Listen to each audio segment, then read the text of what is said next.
वाह, क्या आईपीओ है। वाह क्या आईपीओ है, खास पेशकश हमारी। और इस साल जो है, अब ये साल का आखिरी कारोबारी दिन है और इस साल आप लोगों ने बहुत प्रेम किया है इस सेगमेंट से हमारे, और आप लोगों की भर भर के प्रतिक्रियाएं आई हैं, भर भर के टिप्पणियां आई हैं। हमने भी कोशिश ये की है कि उन टिप्पणियों से कुछ और कार्यक्रम को बेहतर बनाया जा सके, आपके लिए कुछ नया लाया जा सके और कोई भी जानकारी आईपीओ से जुड़ी हुई आपसे छूटने ना पाए। लेकिन आज चूँकि साल का आखिरी दिन है तो कोशिश करेंगे 2023 को रिविज़िट करने की। और बहुत सारे जो आपके सवाल आते रहते हैं तमाम शेयरों को लेकर के, तो किसने अच्छे रिटर्न दिए हैं, किसने क्या किया है, उस पर क्या रणनीति होनी चाहिए, वो भी हम आपको बताएंगे। लेकिन आज एक लिस्टिंग भी देखने को मिली है तो शुरुआत वहीं से करते हैं। आज की लिस्टिंग हालांकि एक तरीके से कह सकते हैं कि फ्लैट ही रही, जिस तरह की ओपनिंग हुई है। क्या स्थिति देखने को मिली शौरी? जी, जैसा आप सही बताया आपने, आज जो कंपनी लिस्ट हुई है उसका नाम है इनोवा कैपिटल। वो इस साल की आखिरी कंपनी है जो लिस्ट होती हुई नजर आई है मेन बोर्ड पर हमें, और उस पर हमें फ्लैट लिस्टिंग देखने को मिली है। इनोवा कैपिटल एनएसई पर 452 पर खुला था और इशू प्राइस था इसका 448, यानी केवल 0.89% की प्रीमियम पर लिस्ट होती हुई है नजर आई थी। आईपीओ कुल 55.26 टाइम सब्सक्राइब हुआ था और आईपीओ से कंपनी ने कुल 570 करोड़ जुटाए थे। और फ्लैट लिस्टिंग देखें तो हमें जीएमपी में भी रिसेंट टाइम में रोजाना गिरावट देखने को नजर आ रही थी और लिस्टिंग आते आते वो बिल्कुल फ्लैट हो गया। लिस्टिंग फ्लैट देखने को मिली, हालांकि बाद में हमने देखा था थोड़ी सी रिकवरी वहां पर आती हुई इनोवा कैपिटल में देखने को मिली थी। और अभी जरा एक बार देख लेते हैं क्या भाव देखने को मिल रहा है। अब भाव लिस्टिंग किस भाव में बताइए आपने?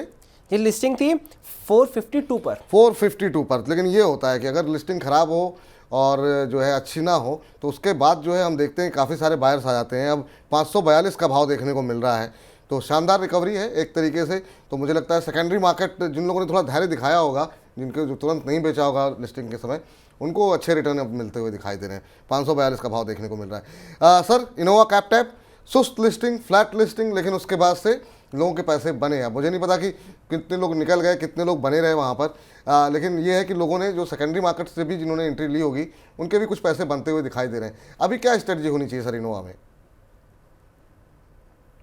देखिए विपुल जी, कंपनी वैसे अच्छी है, लास्ट टाइम भी हमारी बात हुई थी, कंपनी में कोई दिक्कत वाली बात नहीं है। पर अगेन वही है, वैल्यूएशंस एट पार है। वैल्यूएशंस में ज्यादा कोई ऐसे ऐसे भी चीजें नहीं है कि स्टॉक यहाँ से गिर जाए या बढ़ जाए, depending on demand and supply clearly movement नजर आएगा। तो लॉन्ग टर्म के लिए डेफिनेटली अच्छी है। लिस्टिंग गेंस के लिए वैसे हमने कहा था कि लिस्टिंग गेंस मिलता है तो एक बार का वहां से जितना भी मिलता है तो एक बार का एग्जिट कर ले। पर लॉन्ग टर्म के लिए अगर कोई रखता है, एटलीस्ट एक साल का व्यू रखता है, तो अच्छे इसमें भी रुझान देखने को मिल सकते हैं। पर अगेन मैं वही कह रहा हूं, अगर आपको नया पैसा ही लगाना है तो बेटर है फ्रंट लाइन में लगाएं। जो 3 स्टॉक्स मैंने थोड़ी देर पहले कहे, जाइडस हो गया या फिर डिविस लैब हो गया या फिर तीसरा स्टॉक जो मैंने कहा, ये तीनों स्टॉक मुझे लग रहा है काफी अच्छा करेंगे। अगर किसी का व्यू 1 साल के ऊपर है तो डेफिनेटली होल्ड करें। पर मुझे लग रहा है शॉर्ट टर्म में कोई बड़ा उछाल देखने को नहीं मिल सकता। शॉर्ट टर्म में बड़ा उछाल देखने को नहीं मिलने की उम्मीद है। और लिस्टिंग के दिन जब लोग कूदते हैं खरीदने के लिए, वो ज़्यादातर लोग जो हैं वो ट्रेडर ही होते हैं।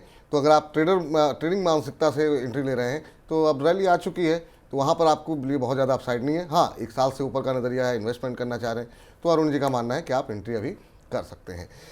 एसएमई क्षेत्र में कोई हलचल शौर्य? जी, एसएमई क्षेत्र में कई सारे आईपीओस खुले हुए हैं, उन पे एक साथ नजर डाल लेते हैं और सबका एकदम आपको वो बता देते हैं सब्सक्रिप्शन कितना चल रहा है। अगर सबसे पहले आकांक्षा पावर, वो 38 टाइम सब्सक्राइब हो चुका है आज 12:30 बजे तक और ग्रे मार्केट में से 10 रुपये का प्रीमियम मिल रहा है। फिर अगली कंपनी आती है एचआरएच नेक्स्ट सर्विस, वो 20 गुना ज़्यादा सब्सक्राइब हो चुका है और ग्रे मार्केट में 8 रुपये का प्रीमियम मिल रहा है 36 रुपीज़ के प्राइस पर। फिर आता है मनोज सेरेमिक। मनोज सेरेमिक में 3.82 टाइम सब्सक्रिप्शन दिखाए, लेकिन जीएमपी 0 रुपये का मिल रहा है। फिर आता है Balaji valve. Balaji valve 44 times ज़्यादा सब्सक्राइब हो चुका है और ग्रे मार्केट में इसे 30 रुपीज़ का प्रीमियम मिल रहा है। प्राइस बैंड है 95 से लेकर 100 रुपीज़ पर शेयर का। फिर आता है केसी एनर्जी एंड इंफ्रा, वो 80 गुना के आसपास सब्सक्राइब हो चुका है और इश्यू प्राइस है इसका 51 से लेकर 54 रुपीज़ पर शेयर का, लेकिन ग्रे मार्केट में 60 रुपीज़ का प्रीमियम मिल रहा है, यानी 100% से भी ज़्यादा की लिस्टिंग दिखाते हुए नजर आ रहा है। और कौशल्या लॉजिस्टिक्स आखिरी कंपनी है जो 2 गुना सब्सक्राइब हो चुकी है और इसका इशू प्राइस है 71 से लेकर 75 रुपीज़ पर शेयर का और ग्रे मार्केट में 50 रुपीज़ का जीएमपी मिल रहा है। एक बात नोट करने की है कि आज सभी के ग्रे मार्केट में कल के मुकाबले थोड़ी बढ़त देखने को नजर आ रही है, बल्कि हमने कल तक देखा था उल्टा ट्रेंड नजर आ रहा था। आजकल हम देख रहे हैं कि मेन बोर्ड से ज़्यादा लोगों में उत्साह जो है वो एसएमई के अंदर देखने को मिल रहा है। अब ये कितना सही है कितना गलत तो वो पता नहीं। कुछ दर्शकों की टिप्पणी ये भी आई थी कि जब लिस्टिंग हो जाए तो कैसे निकलें, क्योंकि शेयर कई बार बिक नहीं रहे। सर, ये जो एक बड़ा कॉमन सा सवाल आजकल आ रहे हैं लोगों के, एसएमई को लेकर, एक तो जागरूकता बढ़ रही है या फिर लोगों के पैसे बन रहे हैं तो लोग भर भर के पैसे यहाँ पर एंट्री कर रहे हैं, इसमें कोई दो राय नहीं है, जिस तरह के सब्सक्रिप्शन के आंकड़े देख रहे हैं हम। आप क्या सलाह देंगे एसएमई आईपीओ को लेकर के? और कुछ लोगों की टिप्पणी आई थी कि शेयर बिक नहीं रहे हैं, इस पर आपकी क्या टिप्पणी है? और ये जो आईपीओ खुले हुए हैं, इनमें से कोई आपको एसएमई क्षेत्र में जो अच्छा लग रहा हो?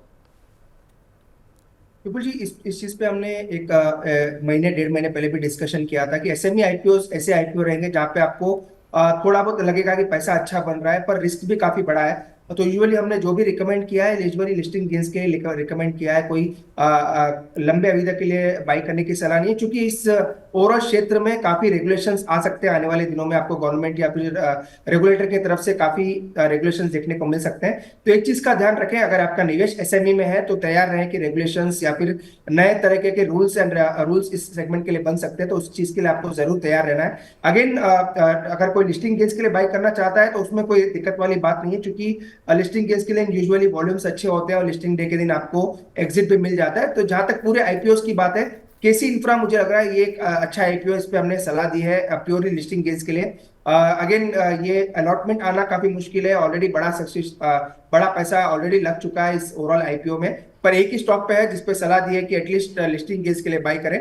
लॉन्ग टर्म अवधि नहीं है इस पे निवेश करने के लिए, चूंकि कंपनी ईपीसी सेगमेंट में है और गवर्नमेंट प्रोडक्ट्स इनको मिलते हैं, तो इसीलिए मुझे लग रहा है ये अच्छी लिस्टिंग होनी चाहिए। अगेन, प्योर लिस्टिंग डे के लिए ही बाई करना है। लिस्टिंग जो भी प्राइस पे हो उस पर निकल जाने की राय रहेगी, क्योंकि मुझे लग रहा है अगर कोई होल्ड करता है तो हो सकता है रेगुलेशंस और रूल्स के लिए तैयार रहे। हो सकता है वोलेटिलिटी आने वाले 2024 में आपको एसएमईज में ज्यादा देखने को मिले, इसलिए प्रॉफिट्स बन रहे हैं तो थोड़े प्रॉफिट को आप मेन सेगमेंट में भी स्विच करके चल सकते हैं। प्रॉफिट मिल रहे हैं, जेब में भरिए प्रॉफिट और निकल लीजिए। ज़्यादा यहाँ पर जो है बहुत फैंटम बनने की आवश्यकता नहीं है लंबे समय के लिए, तो क्योंकि बड़ी समस्या हो जा रही है, लोगों के सवाल आते रहते हैं, हम लोगों को भी अफसोस होता है। तो ये बात तो रही एसएमई के क्षेत्र को लेकर के जो तमाम शिकायतें आ रही थी। उम्मीद करते हैं कि वो शिकायतें आज दूर हो गई होंगी। अभी जो आईपीओस खुले हुए हैं एसएमई क्षेत्र में, अगर आपको लगाना ही है तो केसी इंफ्रा में लगा सकते हैं, लेकिन सब्सक्रिप्शन के आंकड़े काफ़ी बढ़ चुके हैं, तो मिलेगा कि नहीं मिलेगा ये थोड़ा कहना अभी काफ़ी मुश्किल दिखाई दे रहा है। लेकिन अब जरा रिविजिट करते हैं 2023 को। 2023 में हमने ये हमारा खास सेगमेंट शुरू भी किया हमने, और 2023 में हमने देखा कि भर भर के आईपीओ पिछले कुछ दिनों में तो मतलब सांस लेने की फुर्सत नहीं मिल रही थी, इतने ज़्यादा आईपीओ आ रहे थे, और शौर्य लगातार जो है मंथन करने में लगे हुए थे कि किसको कवर करें किसको छोड़ें। दर्शक नाराज होते थे, एसएमई वाला नहीं बताया। तो अभी हमने जो 8-10 कंपनियां शौर्य ने निकाली हैं जहाँ पे काफ़ी शानदार रिटर्न देखने को मिले हैं, और सवाल भी बहुत सारे आते रहते हैं, चाहे वो इरडा को लेकर के हो, चाहे वो टाटा टेक्नोलॉजी को लेकर के हो, गांधार को लेकर के हो। तो ऐसे में कहाँ सबसे अच्छे रिटर्न देखने को मिले हैं, शौर्य बताइए। जी, उस पे आए उससे पहले आपको पूरा एक रिकैप दे देते हैं ये साल कैसा रहा आईपीओ के लिए। देखिए, इस साल टोटल 60 आईपीओ आए हैं अगर हम इनोवा कैपटैप को इंक्लूड कर लें, और एक इसमें रीट था नेक्सस ट्रस्ट का, तो उससे मिला के 60 आईपीओ आए हैं जो मेन बोर्ड के बता रहे हैं। जी, मेन बोर्ड के बता रहे हैं, जो 4th highest number of IPO आए हैं अक्रॉस इंडिया। और इसमें एक इंपॉर्टेंट बात है, लेकिन टोटल कंपनी ने 60 कंपनियां मिला के 53,000 करोड़ रुपीस रेज करे हैं, जिसमें मैनकाइंड फार्मा के आईपीओ का साइज सबसे बड़ा था जो 4,000 करोड़ से ज्यादा का था। फिर रीट का आईपीओ था नेक्सस सेलेक्ट ट्रस्ट, फिर टाटा टेक्नोलॉजीज था 3,000 करोड़ का, उसके अलावा जेएसडब्ल्यू इंफ्रा और इरडा, दो ऐसी कंपनी थी जिनका 2,000 करोड़ से ज्यादा का आईपीओ साइज था।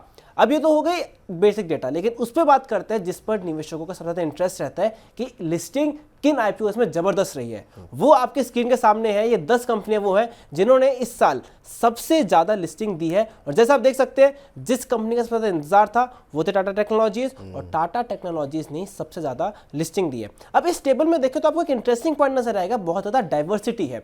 आपको ऐसा नहीं है कि किसी एक थीम में कंपनीज को बांध सके, ना तो कोई ऐसा सेक्टर है जिसकी कोई 2-3 ज्यादा कंपनी नजर आ रही है, या फिर कुछ ऐसा कस्टमर वाइज देखें आधी कंपनी B2B को कैटर कर रही है, आधी कंपनी B2C को कैटर कर रही है, सारी डाइवर्सिटी है। बस एक थीम निकल के आ रहे हैं, ये सारी कंपनियां अपने सेक्टर के दिग्गज कंपनियां हैं और इन सेक्टर में ग्रोथ के प्रोस्पेक्ट्स हैं।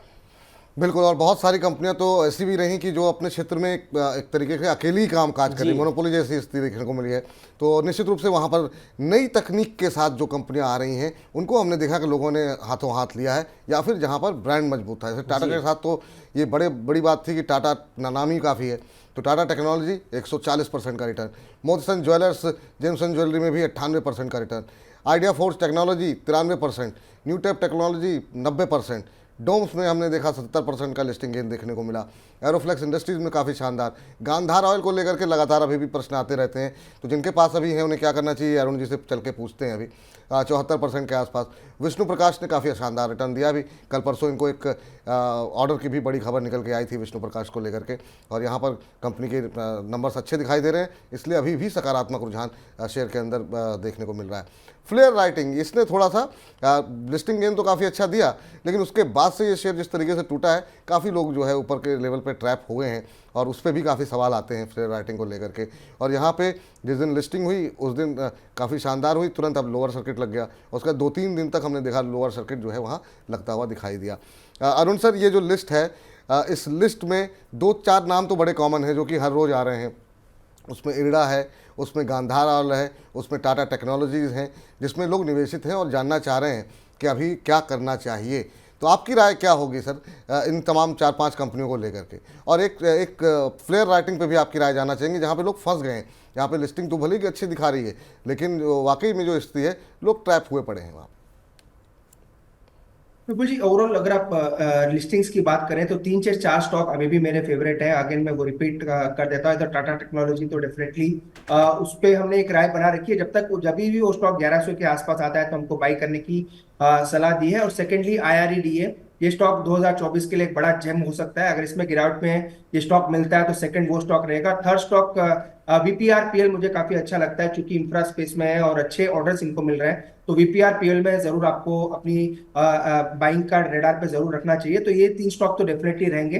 गांधार ऑयल मुझे लग रहा है थोड़ा बहुत कंसोलिडेट करेगा, हो सकता है डिसेंट लिस्टिंग के बाद। लॉक इन पीरियड्स का वेट करते हैं इन्वेस्टर्स, लॉक इन पीरियड जैसे ही खत्म हो जाता है तो वहां से मोमेंटम नजर आता है। सिमिलर स्टोरी आपको फ्लेयर में भी नजर आएगी। जैसे ही लॉक इन पीरियड्स खत्म होंगे, हो सकता है आने वाले दिनों में थोड़ा और कंसोलिडेट करें। एक स्टॉक में और कहना भूल गया, आस्क ऑटो, ये स्टॉक भी मुझे काफी पसंद है। 285-86 के पास चल रहा है, ये भी रिसेंटली लिस्टेड स्टॉक है। ये स्टॉक एक अच्छे सेगमेंट में है और बड़े क्लाइंट्स इनके पास है, तो अगर नए IPOs में निवेश करना है तो आस्क ऑटो भी आपके रेडार पे जरूर होना चाहिए। आस्क ऑटो, टाटा टेक्नोलॉजी, एक बार लिस्ट जरा दिखा दीजिए फिर से। आस्क ऑटो, टाटा टेक्नोलॉजी अच्छा लग रहा है, विष्णु प्रकाश अच्छा लग रहा है, गांधार ऑयल पे कह रहे हैं अभी कंसोलिडेशन देखने को मिल सकता है, फ्लेयर राइटिंग में भी अभी थोड़ा सा और कंसोलिडेशन होता हुआ दिखाई देगा। सर ये डोम्स कैसा लग रहा है सर आपको, क्योंकि डोम्स में भी सवाल काफ़ी हैं और लोग काफ़ी ज़्यादा सवाल पूछते हैं, इस पर थोड़ी सी चर्चा रह गई। डोम्स पे आपकी प्रतिक्रिया क्या होगी? बिल्कुल, अगेन डोम्स में भी सेम वही राय रहेगी, क्योंकि अच्छे प्रीमियम्स में लिस्ट हुए, अगेन प्रॉफिट बुकिंग देखने को मिल रही है। तो कुछ दिनों तक ये स्टॉक कंसोलिडेट करेंगे, कोई बड़ा मोमेंटम नहीं आएगा, क्योंकि बड़े ट्रिगर्स नहीं होते ऐसे स्टॉक के लिए, क्योंकि एक थीमेटिक स्टॉक्स हैं। जब तक कोई बड़ा ट्रिगर नहीं आता, जब तक कोई नए रिजल्ट्स देखने को नहीं मिलते, तो हो सकता है कंसोलिडेट करता हुआ नजर आए। कोई रिजल्ट्स का ट्रिगर मिले या फिर कोई न्यूज का ट्रिगर मिले, तभी से स्टॉक वापस आपको रुझान में अच्छे पॉजिटिव करते हुए नजर आएंगे। तो मुझे लगा ये स्टॉक यहाँ से और थोड़ा नीचे आ सकते हैं, कंसोलिडेट कर सकते हैं। फंडामेंटली अच्छे हैं, कोई पर शॉर्ट टर्म में मुझे लग रहा है कोई बड़े रिटर्न स्टॉक में देखने को नहीं मिलेंगे। तो जिन शेयरों में जो है आप गिरावट में खरीदारी कर सकते हैं, उसमें टाटा टेक्नोलॉजी है, उसमें जो है विष्णु प्रकाश है, उसके अलावा जो है जो शेयर अच्छे यहाँ पर दिखाई दे रहे हैं। गांधार ऑयल को लेकर के अभी भी आशंका है, इरडा भी रडार पे है अरुण जी की, तो वहाँ पर भी अगर आपको लगता है कि नीचे आ रहा है 100 रुपये के आसपास, तो बिल्कुल जो है अपने पोर्टफोलियो में रखने चाहिए। तो चलिए अब फिलहाल इस कार्यक्रम को समेटने का वक्त हो गया है। शौर्य, बहुत बहुत शुक्रिया आपका जुड़ने के लिए। अरुण सर, 2023 जा रहा है, 2024 आ रहा है, हम अपने दर्शकों से यही उम्मीद कर रहे हैं कि जिस तरह का रिटर्न 2023 में देखने को मिला है, उससे बेहतर रिटर्न 2024 में देखने को मिले, और जो आपके क्लाइंट्स हैं वो ऐसे ही मुनाफा कमाते रहें, और आपकी सलाह से हमारे दर्शक भी आगे तरक्की करते रहें। तो 2024 के लिए आपको भी बहुत बहुत शुभकामनाएँ, और हम सब के लिए साल अच्छा हो, पूरे देश के लिए अच्छा हो, और हमारा देश ऐसे तरक्की करता रहे। कोई डिस्क्लोजर आपकी तरफ से सर? बिल्कुल जी, धन्यवाद आपको, शौर्य को, पूरी मनी 9 की टीम को और सभी दर्शकों को भी नए साल की शुभकामनाएं। एक चीज अगेन मैं छोटी बात कहना चाहूंगा, जो हम यूजुअली पिछले 5 दिन से शेयर कर रहे हैं, आने वाले साल में एक्सपेक्टेशन काफी ज्यादा है। जहां तक मार्केट पार्टिसिपेंट्स की बात है, फंड्स की बात है, अगर वो एक्सपेक्टेशन मीट हो जाते हैं तो भी काफी अच्छा रहेगा। एक्सीड ना हो तो कोई दिक्कत वाली बात नहीं है, अगर एक्सपेक्टेशन मीट भी हो जाते हैं तो मार्केट अच्छा करेगा। तो यही मेरे ख्याल से आपको दुआ करनी चाहिए कि जो एक्सपेक्टेशन है कि बीजेपी गवर्नमेंट वापस 2024 में सरकार बनाएगी और इकोनॉमी पॉलिसीज ऐसी चलती जाएगी, ऐसे जो बड़े एक्सपेक्टेशन मार्केट मान के चल रहा है, अगर एक्सपेक्टेशन फुलफिल भी हो जाते हैं तो मुझे लग रहा है मार्केट काफी अच्छा करेगा। और विपुल जी, जहां तक डिस्क्लोजर की बात है, जो भी स्टॉक्स रिकमेंड किए मेरे पर्सनल पोर्टफोलियो में नहीं है, पर क्लाइंट्स के पोर्टफोलियो में हो सकते हैं, क्योंकि इस स्टॉक पे हम टेक्निकली और फंडामेंटली राय रेगुलर बेसिस पे देते हैं। जी सर, बहुत बहुत शुक्रिया, बहुत बहुत धन्यवाद। 2023 में आपने हमारा मनी लाइन के साथ आप लगातार बने रहे और तमाम दर्शक आपको प्रेम करते रहे। 2024 में दर्शकों का और प्रेम मिले और बड़े बड़े क्लाइंट्स आपके बनते रहे। हमारी तरफ से बहुत बहुत शुभकामनाएं सर आपको। सर आपका भी बहुत बहुत शुक्रिया। वाह, क्या आईपीओ है।